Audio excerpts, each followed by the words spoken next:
morning, ladies and gentlemen. Peter Racing here for the 180th YouTube, and I'm here this morning. And it is morning. It is 5 o'clock in the morning, and we are here with Heath Williamson. Now, Heath, we are here primarily to talk about the wonderful job you're going to do for the 25th anniversary of relighting and reworking the Eiffel Tower, Brisbane's Eiffel Tower. But you had a role and a vivid memory of Expo 88. You were just telling me you remember the light bulbs. So tell us the story. Well, it was funny. I was 15 when Expo came to Brisbane, and as a 15-year-old who's always loved lights, always doing things like this amazing event to come to the city of Brisbane. You always think Brisbane, it's this kind of small country town you grow up with. You see these events and festivals somewhere else in the world. To have this land in your backyard, and then after school go to this amazing event. I mean, I remember seeing the first moving head, which is like that classic concert light which moves around these days, and it was like seeing this amazing lighting robot which we just take for granted these days. So there were so many firsts that I literally saw, not on TV, but literally walking through the gates of the world. With your own eyes. With your own eyes. Yeah. And that led you to have an absolutely career which I'm incredibly envious of. Now, you tell us about Firefly.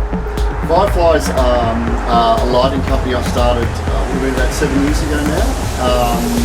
With it's two sides. It's got a design side of lighting design of Cloudland in the Valley, or lighting in Cloudland.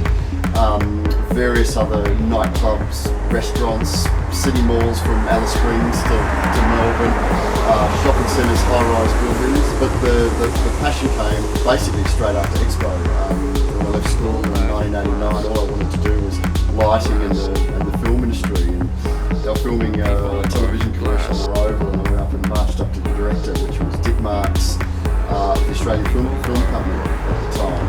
I said, this is all I wanted to do, I want to get some work experience, blah, blah, blah. Go and speak to that production person over there. And before I knew it, I was kind of on set about 3 days after schoolies with a shocking hangover and running around and basically working my way up the ladder. We did all the wonderful things like the Tina Turner Rugby League commercials, everything from Coca-Cola to McDonald's to Foster's to Forex, and it just was amazing as a young fella to fly all around the world and do all these amazing commercials, but learning such wonderful skills of lighting. People like David Burr, Andrew Leslie got the Academy Awards for Lord of the Rings, and I just was just out of frustration about 8 years ago now. I thought, why the hell don't we use the magic in film that we use in everyday life? Expo was such an amazing lighting effect. Like I could picture every bit, the deep blue neon that was going on the river that just reflected, it just made our brown river just this glowing, amazing deep blue stream as you come across the ridge. All little strobe lights, which I think I've driven South Bank mad over the last years. Put the strobes back, put the neon back. But it was amazing. You'd come across the bridge and it would be just, even on a plane flying. I remember that. It just looked incredible. The floating sculptures in the rivers, the sails. It was such wonderful energy. I think that's where I've always loved lighting. How you can actually change people's perceptions and make people's behaviour And make them happier and brighter. and make them happy and bright. I mean, Expo was such a happy and magic place, and when the sun set on this subtropical city, Expo just took on its whole new magic life. It was like a theme park for kids, adults, everyone. It was a truly wonderful experience. And it's some of those lessons, like you go to Singapore and you see that they've picked up the essence of it. And there are, as you said, the sun goes down and the city comes alive. Now, talking about coming alive, tell us what you're doing.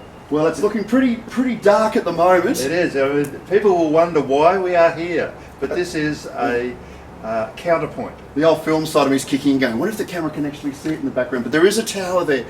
I don't think the tower's had any love since about 1988. I think it's got an old floodlight that looks like it should be lighting a Westfield car park somewhere, which it doesn't work. But we're going to install 12 big colour changing LED floodlights, which means we can set it to any colour that we like, and especially with a lot of the football games and bits and pieces, they have these wild nights where they've got like live links to the other side of the world, so we can set the tower to the football teams, as well as the classic Queensland things like State of Origin night and Christmas, for example. We can Queensland. And Queensland, of course. The Maroon one was the first one we could just set in, but the main thing was just to bring some life back to it. This was one of the first precincts in Brisbane. I remember It was the first. Actually. it was yeah. I remember in high school, this was like outdoor dining in Brisbane. It was such a... James Penny. Do you remember the name James Penny? That is his baby. That is his essence sitting there. So you're really doing an absolutely wonderful thing for the heritage of Brisbane. We could see the people come back, and I'm type of hoping once it's all lit up, and I mean not only have we got floodlights, we're adding a couple of hundred LEDs all over it, so certainly when the punters are driving home at night time, or even just people go, oh, that's a bit of a change, it's a bit of a breath of fresh air into Park Road.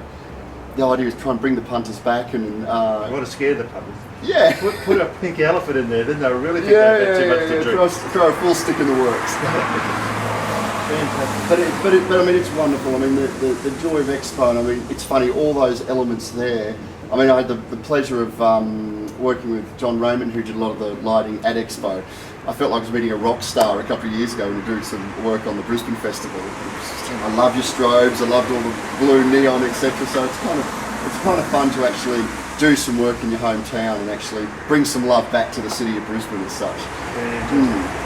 What we might do is just stop right there. Yep. It is raining as well as being early morning, so just turn this off.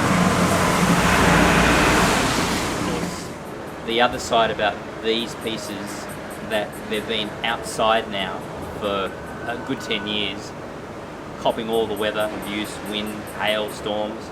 So once again proving the strength of the material, and allowing me in the future that if someone wanted pieces similar or different designs but similar in format, that I can actually quite comfortably say, yeah, I can do that and it's safe to go in public spaces.